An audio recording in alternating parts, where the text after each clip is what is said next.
Yesterday we talked about water. Today we're going to talk about parks, and before that we're going to have a lecture on public-private partnerships. Public-private partnerships is what I do.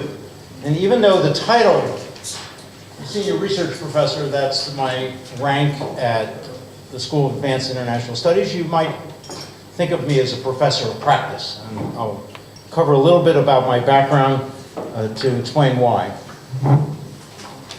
So we're going to have an introduction, and we'll talk about PPP all the way through. This is helpful, thank you.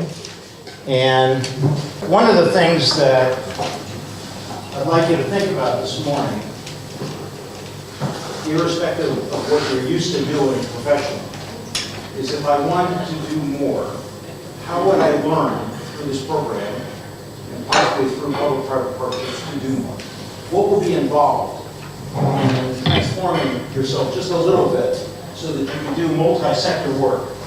And in my case, I've spent decades internationally working in government and with governments, nonprofits, and with the private sector, and teaching at all levels. I want to just give you a little bit of a roadmap of how I've spent my time. This, by the way, is Riverside Park. It's a PPP, Riverside Park Conservancy in New York. It's 6 miles of Manhattan waterfront. That's the Hudson River. And I've been chairman of that right here. So the training is excellent, I think, if you can start in local government. Be close to the kinds of problems we were solving yesterday, and then start with the private sector, in my case with a planning job, and then moving on to Wall Street, Morgan Stanley, where I was a managing director. And then I was an entrepreneur, started my own company, sold it, did various commission work to state governments in asset maximization, and then nonprofit PPP, and then finally Harvard for 10 years, and now Johns Hopkins for 2 or 3 years. I am still involved in local government. I'm the economic advisor to the Xixing district in Beijing. This is sometimes called the West District. It's west of the Forbidden City in Tiananmen Square. It's the center of culture, politics, and economic activity for Beijing, and therefore for China. It's a very interesting job. I'll get back to that in a little bit. So that means, at a practical level, I work with a lot of governments, not just in teaching programs, but in understanding their problems directly. And then I teach a couple of graduate courses at SAIS in Washington, D.C. I think for this morning,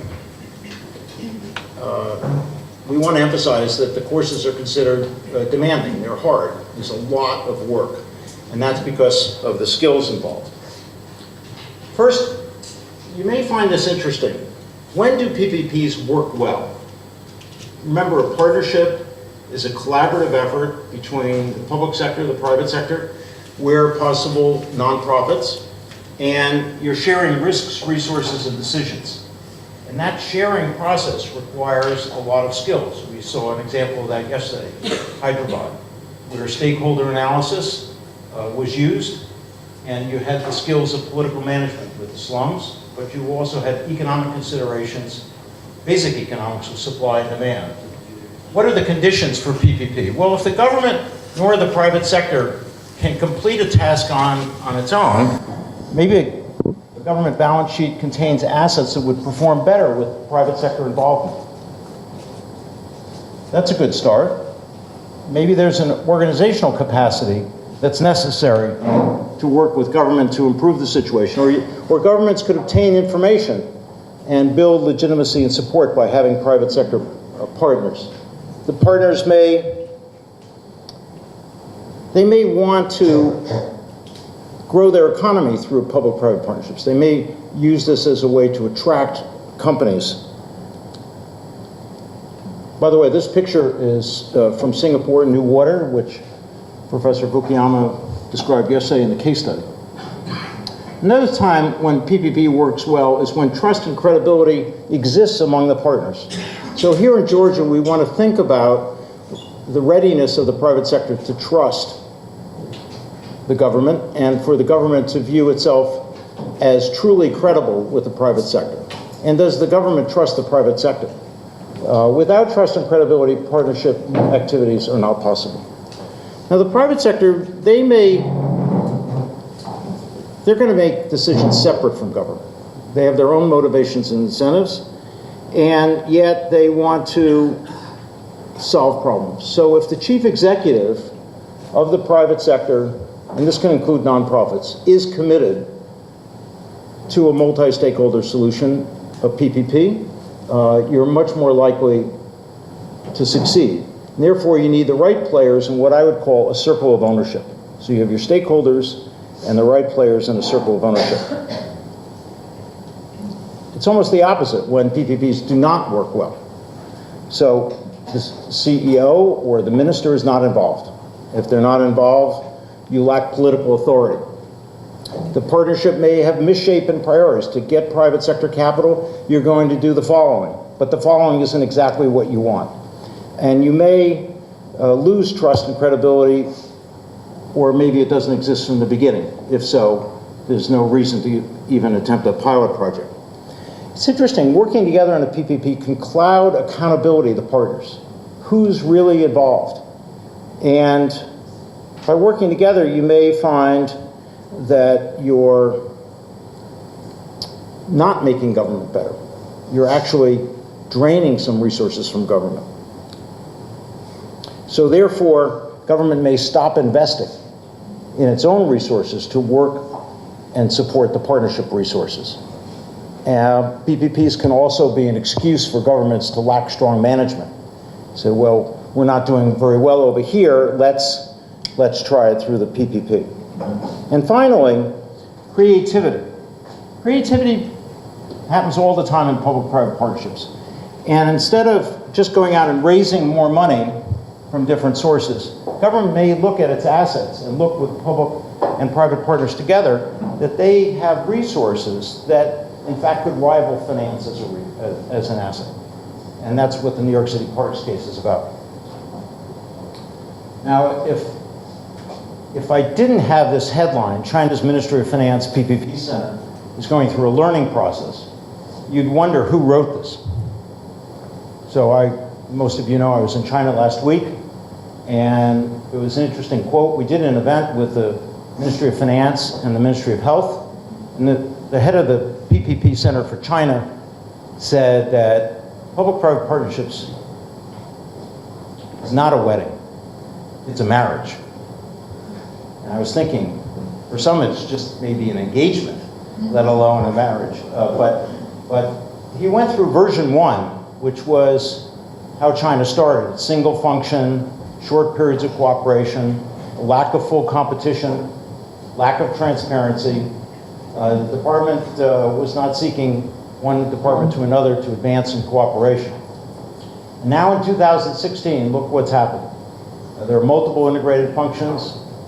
Cooperation's planned over the life cycle of a PPP. The entire process is by mandate open and transparent, which sounds strange to people who know something about China, but that is in fact the mandate. You have the Ministry of Finance as the lead agency, and overall it's a strategy. And it's a strategy not just to attract capital, which is of course important, but to impact governance. Because government has to change if it's going to attract private sector capital. Private sector capital is defined here as state-owned enterprises, multinationals, and Chinese private sector companies.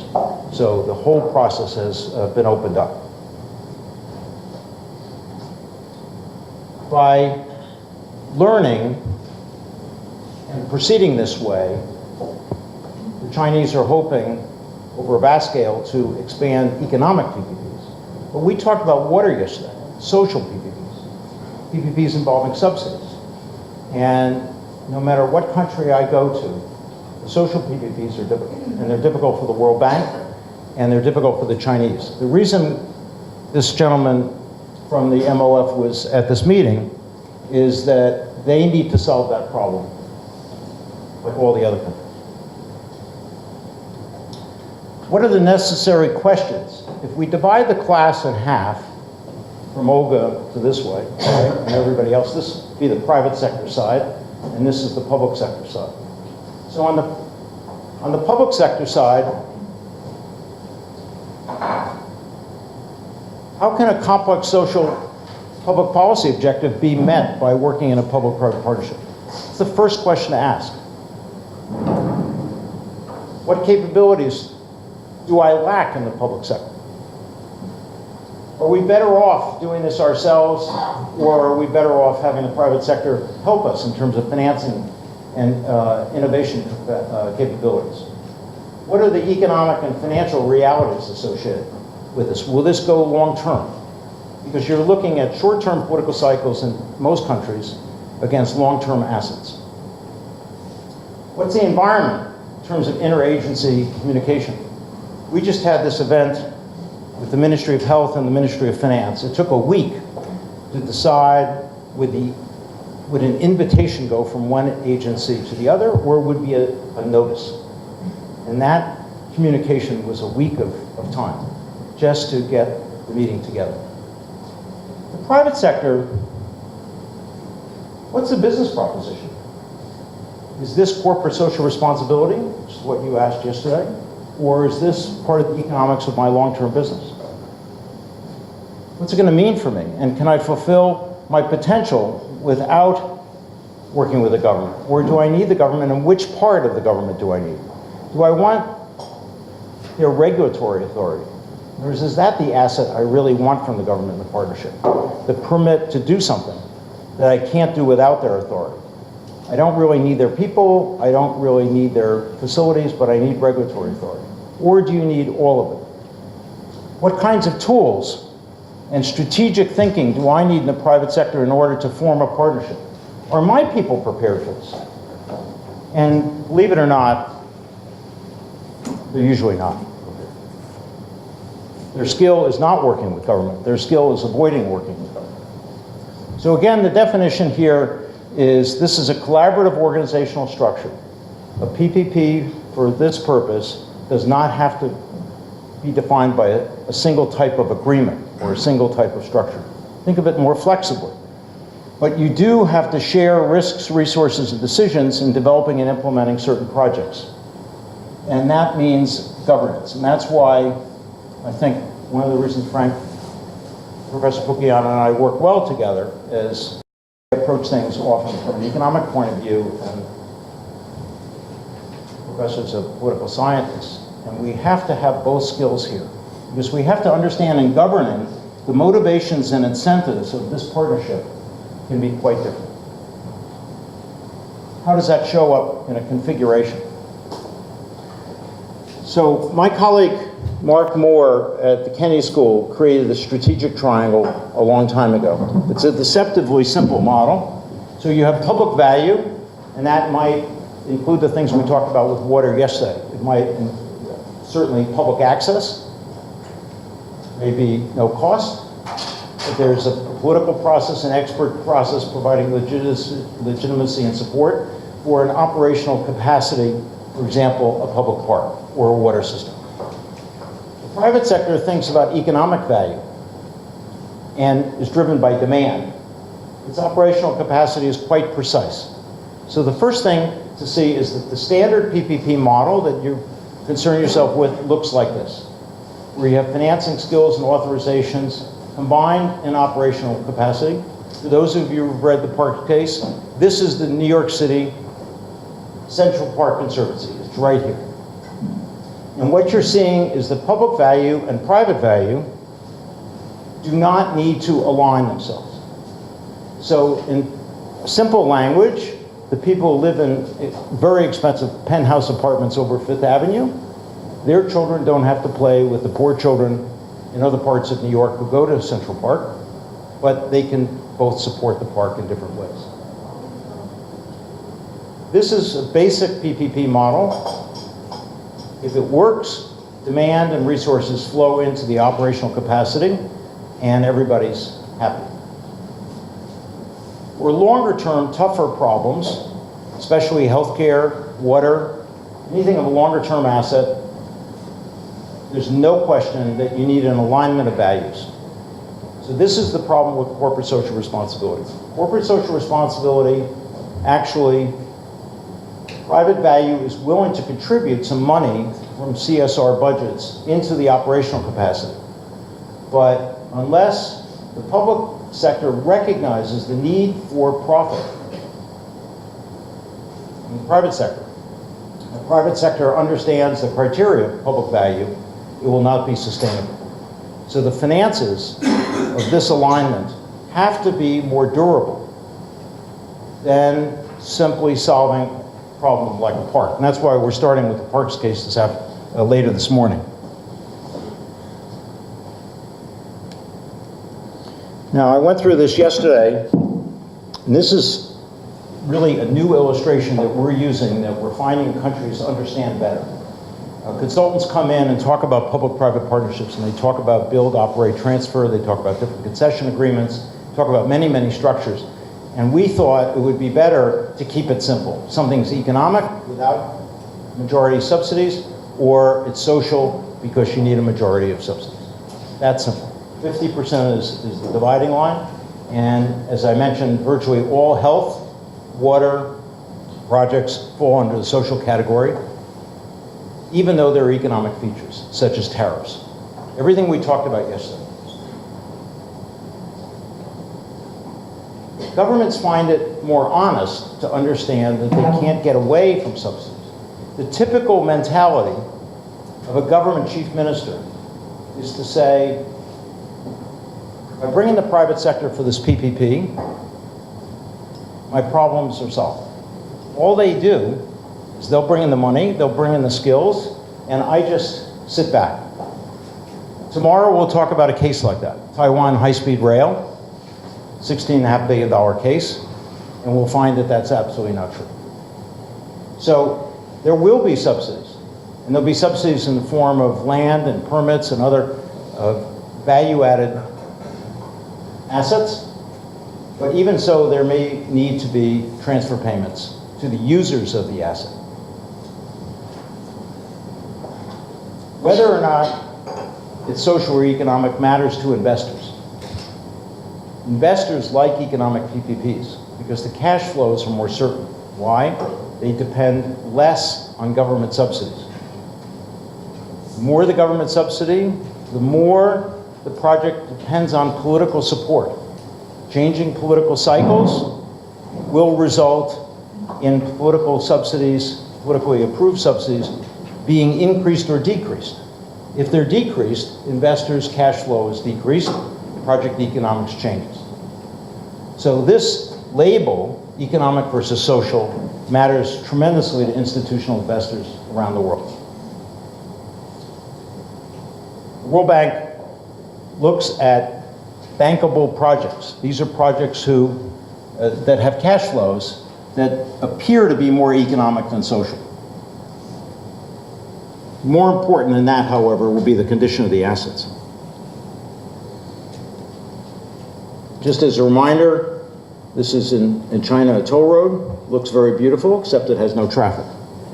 So we're going to talk about the need for financial assumptions in terms of the flow of activity. Just the way it's hard to measure water as an asset for a public-private partnership if there's 66% non-revenue water. There's no revenue collected against 66%. So that would be as if 66% of the cars that went through here didn't pay a toll, and the rest did. That wouldn't make any sense to us. Matter of fact, we would say this is a corrupt project. But how about if it's just the poor we're going through? How about what are the exceptions? But you want this flow to be as close to 100% as possible, the same way with water. And healthcare, how do you pay for this expensive equipment in India if the poor are regular users and they can't pay market tariffs to cover the cost?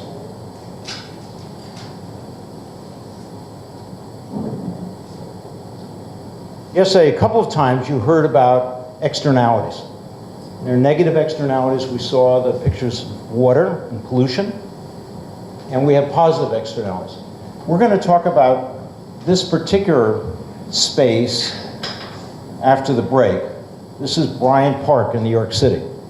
Bryant Park, this is the New York City Public Library, an historic building, a fantastic building. And right over here is Grand Central, and over here is Times Square, a strategic location in Midtown Manhattan. This used to be one of the worst places in New York to go, very dangerous, well described in the Parks case.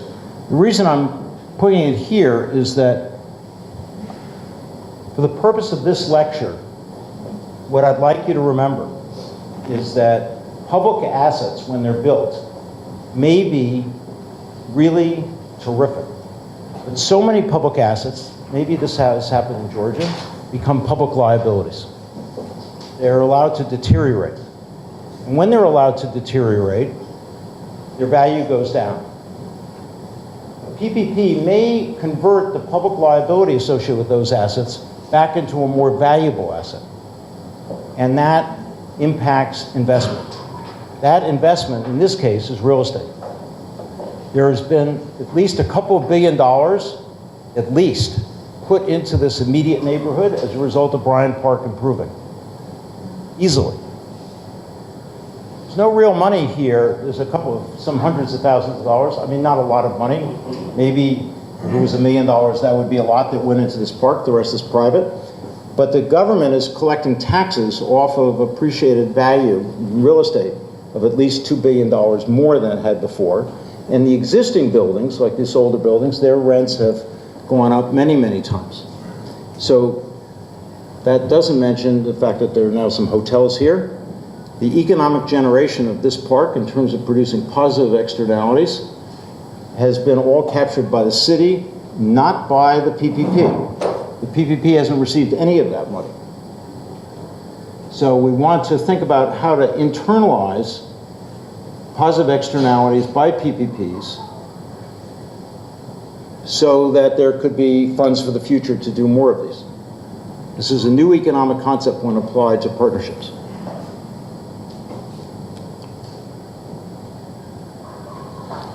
Singapore, a very wealthy country, we heard about it yesterday. They use PPPs, despite their wealth, for innovation. The China Development Bank, which I spent a lot of time with last week, 1 week ago, they have tremendous holdings. They don't need PPP, but they use it for innovation. Why is it an innovation tool? Often it's because the technology, or is it the management process, or the people, but it's an opportunity to introduce innovation. This is an idea of something that we're probably going to assist on, which is a diabetes system for monitoring patients. Over 11% of China, so maybe 120 million people, has been diagnosed as having diabetes. It's an extraordinary number, 120 million people. These are the people who have been diagnosed. How do you monitor that size population? You certainly can't expect them to show up at a facility and be screened as many times a week as they need to be screened. How do you make it easier? And how do you pay for it with insurance? What's the technology look like? And how do the people who normally see patients receive the data? What's the quality of the data? There's a data set associated with this. So here the PPP for the healthcare system, however resistant to change, is looking to solve the diabetes problem. The more severe the problem, especially if it's unbudgeted, the more innovation can help, and there will be receptivity toward this type of solution.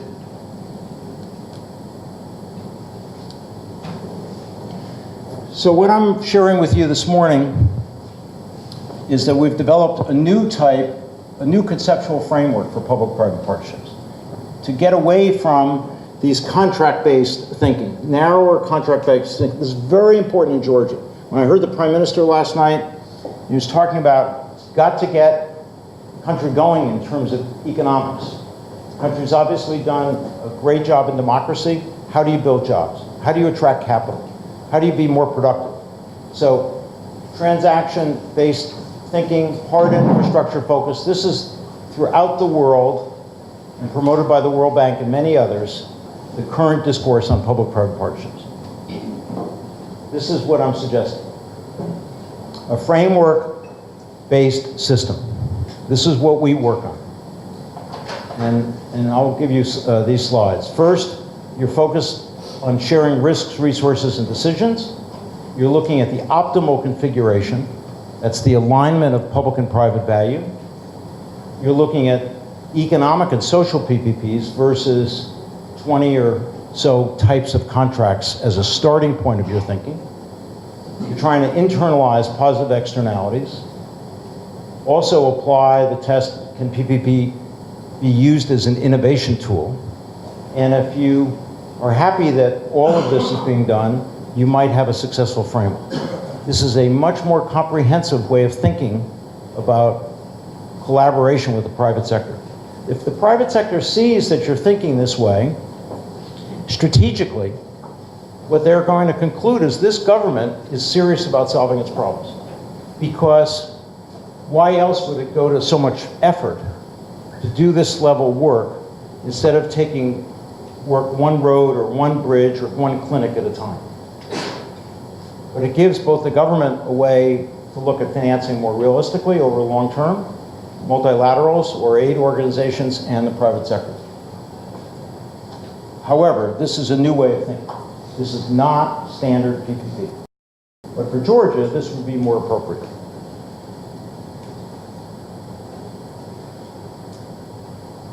We did a study over the last 2 years called Mapping Public-Private Partnerships Across Countries, China and India.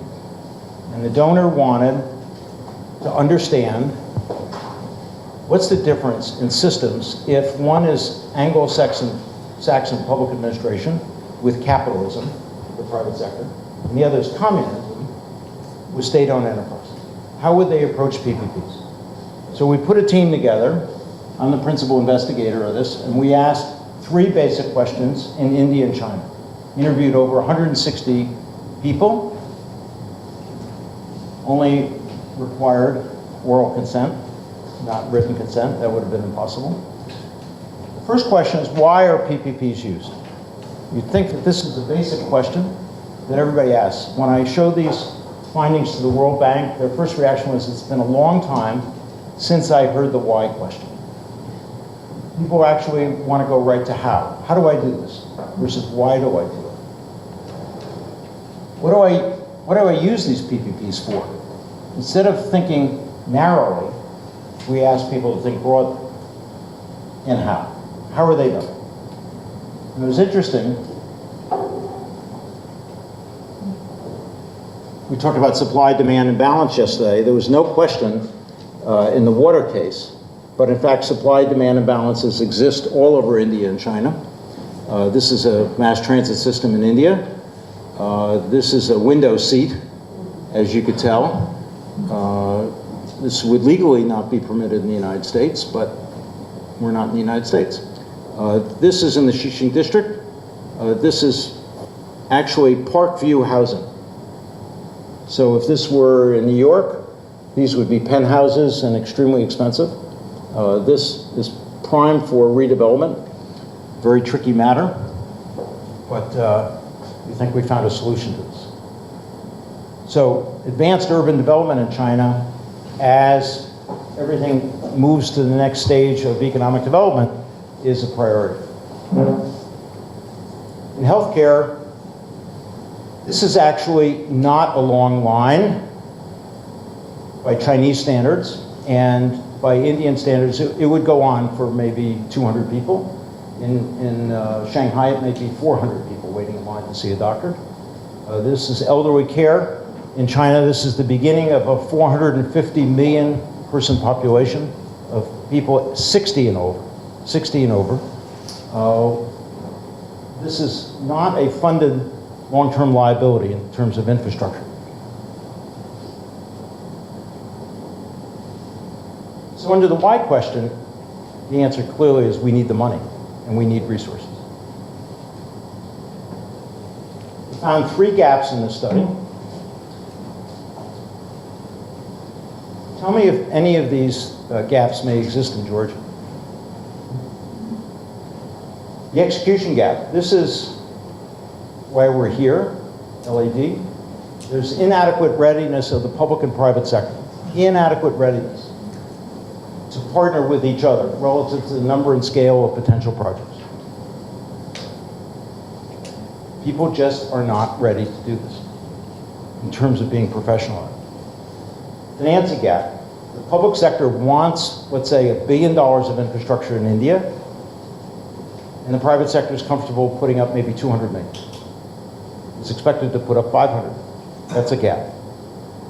Maybe the projects that the public sector wants are not worthy of private sector capital, but that still produces a gap. If it was only bankable projects, really understandable projects, maybe there wouldn't be a financing gap. But that's not the reality of politics. And an innovation gap. And that's where the private sector has developed innovation, particularly in healthcare, water, transit, and the private sector is ready to apply it to public sector problems, but the public sector is not ready to use these. Some of these technologies or tools are too disruptive. They would disrupt the human resources arrangement in the public sector. And so this gap is considered the most troublesome gap by the two countries. Financing is absolutely recognized by India as its #1 problem. Execution is recognized by both countries as a significant problem. And the innovation gap as a significant problem. You wouldn't think that in terms of a country like China being so innovative, but in fact they admit readily that they're nowhere as innovative as the best at doing public service. Where do you think this is, these boats?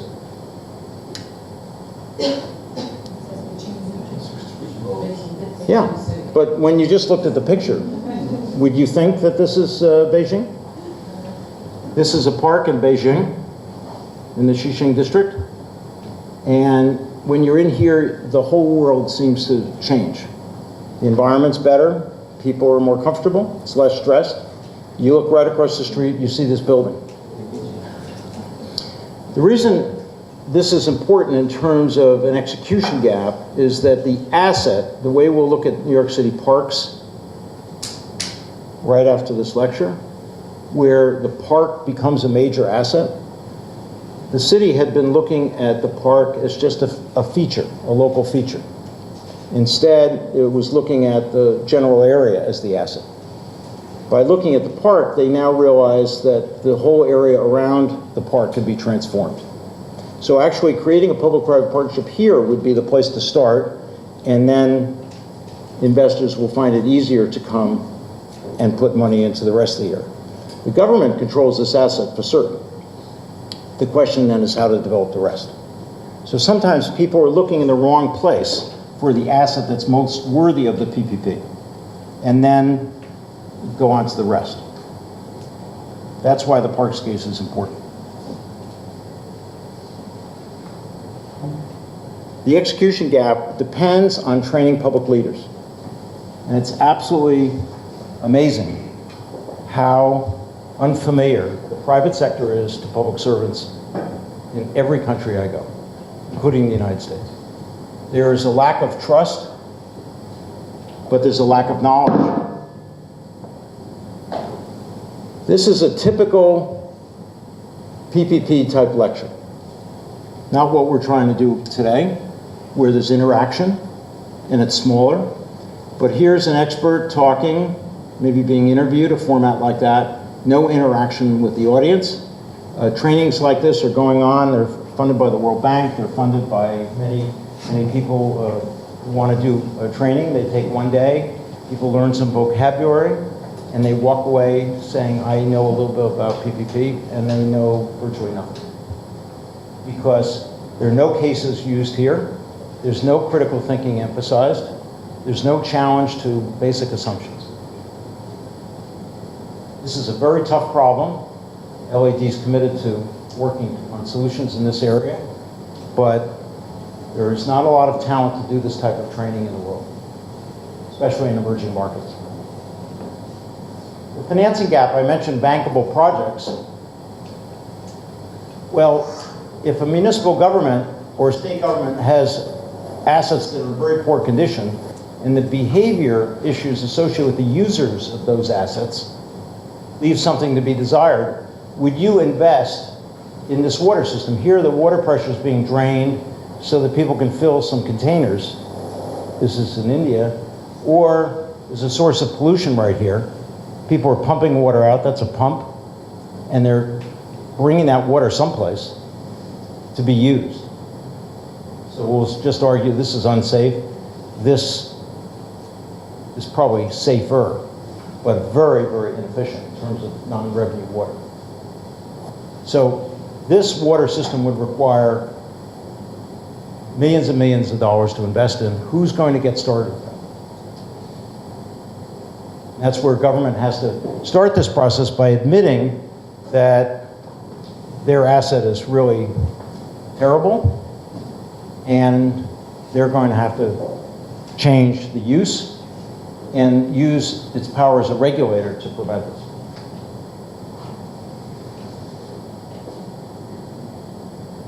I mentioned the innovation gap, this public distrust of the profit motives of the private sector, and human resources resistance to the consequences associated with innovation.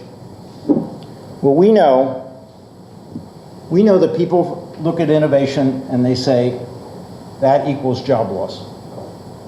One person's benefit in innovation is another person's disruption. And we read in the case yesterday about the unions and the civil service in India, and how receptive would they be if a lot of their functions went away with a new water system with remote metering. And you didn't need all the inspectors. You have a meter attached to every source of water that's being distributed, and you have a device that transmits it. It's updated all the time. So you can measure water pressure, you can measure revenues, everything else. You don't need the inspectors. So what I'd like to do the rest of the time for this lecture is to talk about skills. And there'll be two examples at the end. And this is where I could use some participation. These are the 6 skills. Innovation, political management, which includes stakeholder analysis, financial structuring, which is essentially more about financial assumptions than financial models, advanced negotiation, communication, which we tried yesterday, and strategic thinking. Based on what I've outlined so far, how would you rank your skills to do PPP? Who would like to talk about that?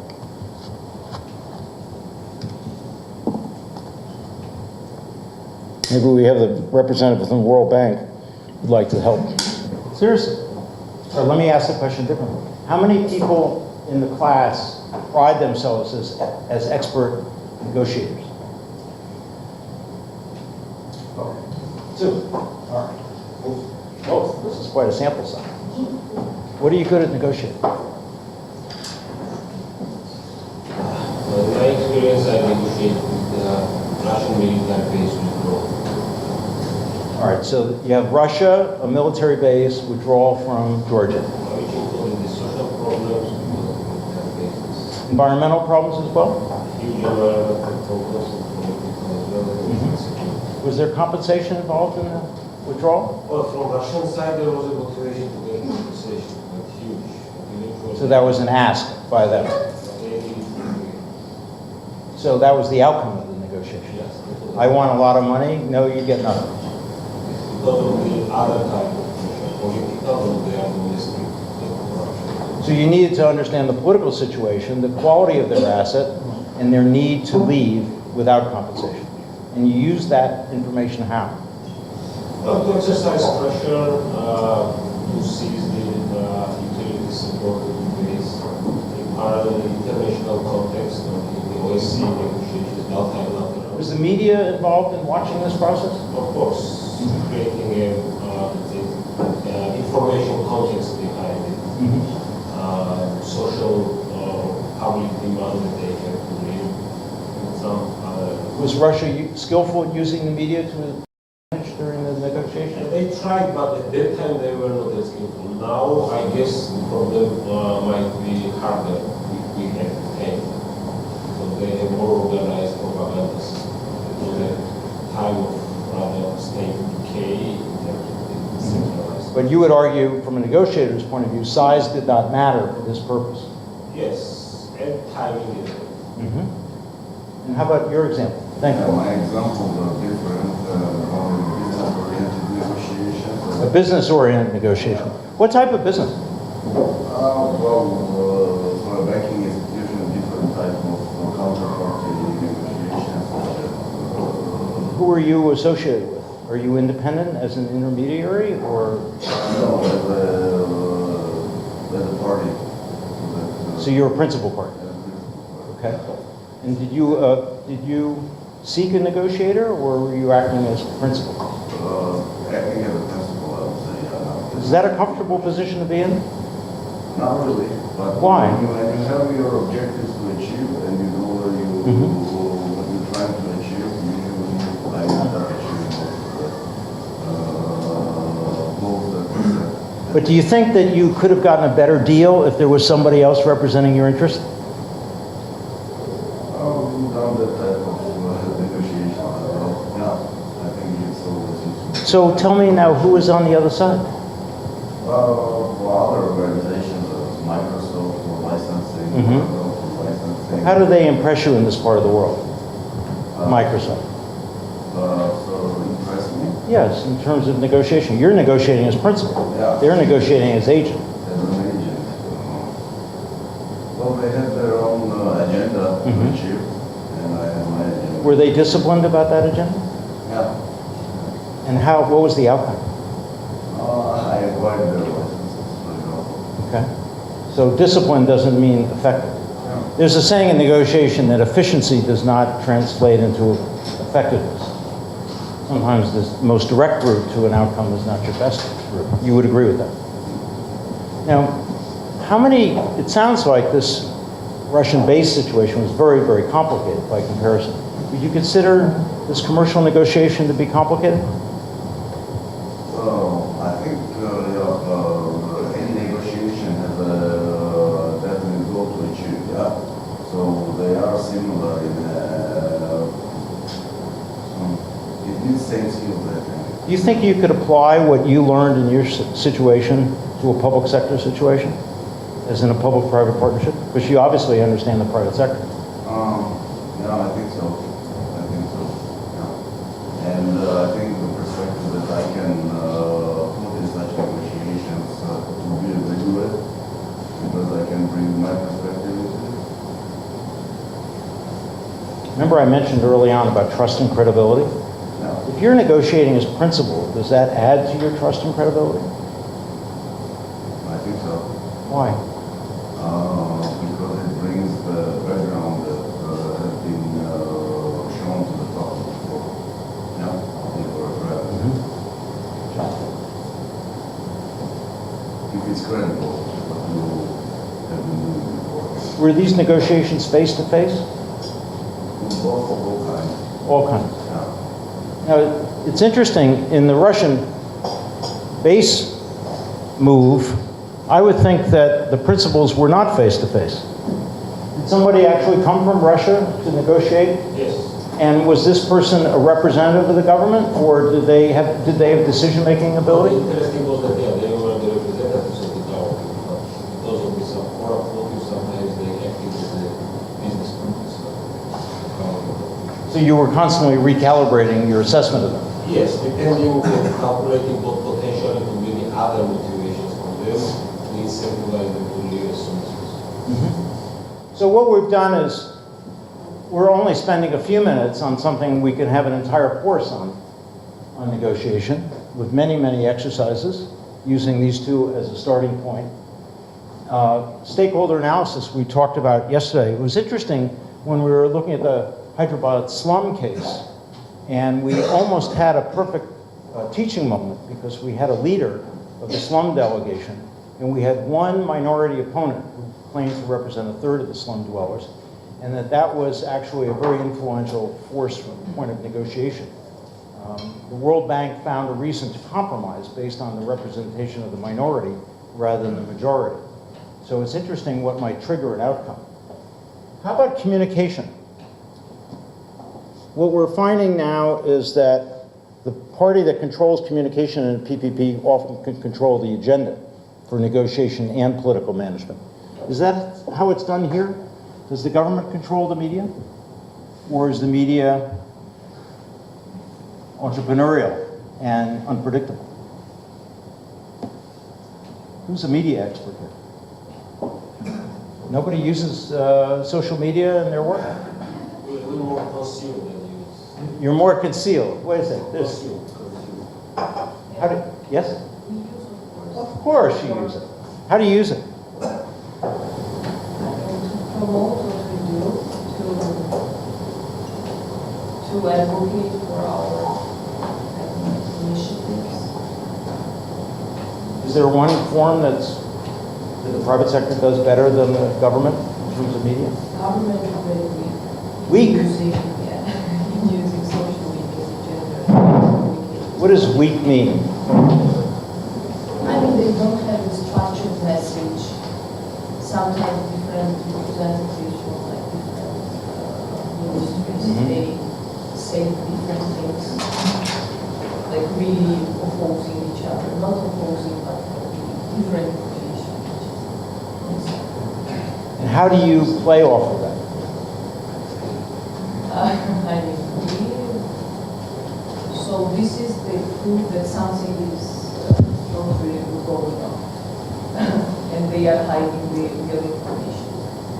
So the inconsistencies actually represent gaps in their thinking or gaps in their credibility. And then you highlight those gaps. And does that put, of course, and that puts them off balance. This is someone I want as my friend the rest of the week. How do they respond? Do they ignore it and just try to dismiss you? I mean, generally they are not really friendly to those who are critical. So, and you asked the question about the media, so really they don't like those generally the main message is that these critical groups and media are linked to the opposition agenda. So the media is the enemy because the enemy is associated with those who are opposing. So well, maybe we should look at an example or two because my time is just about out. No, I have 5 minutes left. I just wanted to summarize by saying that if you have an advanced skill set and you use a multi-asset approach in terms of what we're talking about, real estate development, including a park, behavioral change we talked about yesterday, and institutional leadership, which means that government recognizes that to sustain an economy, you need multi-sector entrepreneurial creativity. You're up against entrepreneurs as negotiators or communicators. It's going to be very hard for you to win proportionally in public-private partnerships. So private sector people are generally viewed as having technical advantages in PPP, in particular in finance and media and communication. If the government decides to stimulate growth by itself, that's not going to work. And if it decides to oppose reforms, that won't work principally now because of the media. I want to just show you two examples. Used to be, really until very recently, public-private partnerships could wait because they're complicated. And government could just keep things going and let people, like the water situation yesterday, get by. But we experienced this Volkswagen scandal over emissions. This is where they made diesel engines and they programmed the engines to have artificially low emissions under set laboratory conditions in a garage and then pollute the rest of the time. So this was yesterday we did this. So it was 13 minutes ago, this Twitter, but it was 24 hours and 13 minutes ago. VW challenges Shell as the world's most hated brand after emission scandal. Volkswagen joined Shell, so now we have Volkswagen never thinking that it compared itself to an energy company, hated at least by these people. And what you have here is a spike in tweets going up. These are weekly periods, and at the same time the stock price of Volkswagen is going down. Not a good situation. And obviously, this has happened in a matter of months.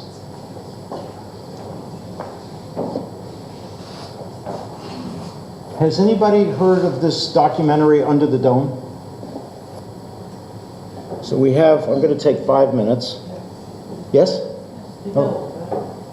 This is an anti-pollution documentary. So I'm going to just, bear with me, put this on. And the reason I want you to watch this at the end of this lecture is because this is one person having an impact on a country. 我当时在北京，当我这个年龄反复看这条曲线的时候，想回忆当时有什么印象、什么感觉，但是记不起来。那时候大家都说，好像这场雾霾是偶然的气象原因导致的，就没当回事儿。那个月里头，我还去了4个地方出差：陕西、河南、江西、浙江。回头看视频里的天空，当时的中国就被卷入一场覆盖了25个省市和6亿人的大雾霾，但我置身其中，浑然不觉。只有我的嗓子有印象。在西安那天晚上就困睡不着觉，我就切了一只柠檬放在枕头边上。回到北京之后，我知道我怀孕了。这是我第一次见到她的样子。那时候我就觉得她应该是个小女孩，因为我觉得是像个头发缝。听到她的心跳的那一瞬间，我觉得对她没有任何别的期望，健康就好。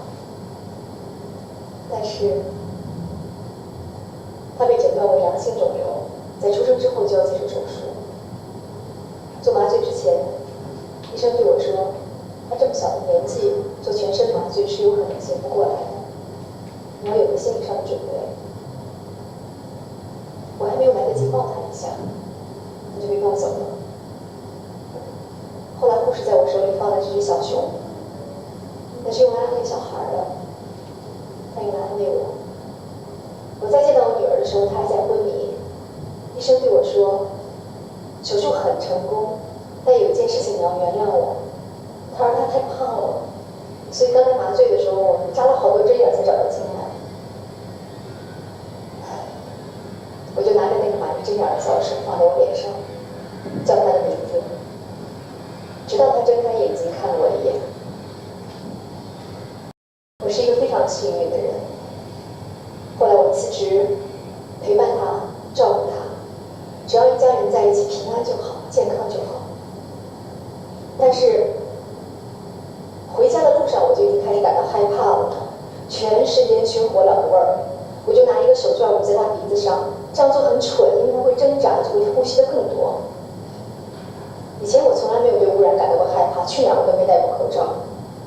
现在有个生命抱在你怀里，他呼吸、他吃、他喝都要由你来负责，你才会感到害怕。那场雾霾持续了差不多2个月，它让我意识到这件事情不是偶然发生，也不可能很快过去。它就是我10年前在山西生活的时候我看到的天空。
So Under the Dome, the woman is a reporter, obviously motivated by personal reasons.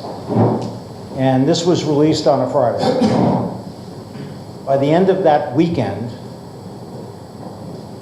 100 million people saw this video. The Chinese Environmental Protection Agency decided to leave it on the air because it was doing more than they had been able to do to actually draw attention to the problem. It's a devastating documentary. It takes an hour. I'm happy to share it with you. It's worth all of our watching. In that one social media moment, there was more information than any other source. Ultimately, 200 million people saw it. This took place over 10 days, and then it was stopped. It's on YouTube. It's totally available. Point is, for Volkswagen or the Beijing authorities in terms of air quality and water quality, the waiting time has become compressed. So the need for public-private partnerships in terms of bringing together the sectors to solve a problem and demonstrate to people that government is actually performing has completely changed as a result of this communication. And the private sector knows it, and the public sector knows it. Now it's a question of having an organizing principle. I think that as China's economy slows, and just as we talked yesterday, to 6.9% in the fourth quarter, and going lower, I think the trust in the government's management of the economy would be higher if the environment was considered safer and more pleasant. But because that has been damaged, where's the solution to come from? The skills to negotiate a military-based withdrawal, or the skills to solve a problem like this require extensive multi-dimensional negotiation, political management, new technologies, and a lot of cooperation. So what I'd like to leave you with is that on your watch as professionals, the media is going to compress your schedules, your agendas, and the government's ability to respond here in Georgia and everywhere so that its performance is better. That is the reason, in my opinion, not the financing, why public-private partnerships has become a sought-after subject. So with that, the lecture is going to end, and then we'll resume with the specific parks example in 40 minutes. Thank you. Yes? Oh, question? Yeah, can I ask you something? Only because of the time, that's, go ahead. I just have two questions. The first, when you see the setting up of PPP, do you think that the challenge would be how to control corruption in that field? I mean, So PPP has been helped by corruption over time because corruption is a really good facilitator. But corruption perverts the values associated with the goals of the partnership. And has become, I hate corruption because it costs money, it absolutely degrades the public's confidence in the credibility and trust of government, makes government a lousy partner, and that's why in the Chinese example, the Ministry of Finance has to use transparent methods in terms of documents and processes, et cetera, because otherwise there's no chance of the two sectors getting together. my second question is about, I'm still confused of seeing how PPP relate to full privatization. So is privatization considered PPP or? Privatization is definitely not PPP. Okay, would you consider PPP as a step towards full privatization, or when it's applicable? It usually doesn't have to be a step at all toward privatization. In other words, as the government is going to control the asset, like the New York City Park, and it's managed by the private sector in collaboration and governance with government. In your experience, when both options are available, which do you think? Privatization is very unpopular because governments have become viewed by the population as terrible negotiators or corrupt negotiators, and a lot of public assets really shouldn't be controlled by the private sector. They may have security features. They can be shared. A lot can be shared. But ultimately, there may be a reason for government control to be maintained. Frank talked about a lot of those reasons yesterday. I'll stay around if you have other questions, but we're on the schedule, and this is all the time we have. Thanks.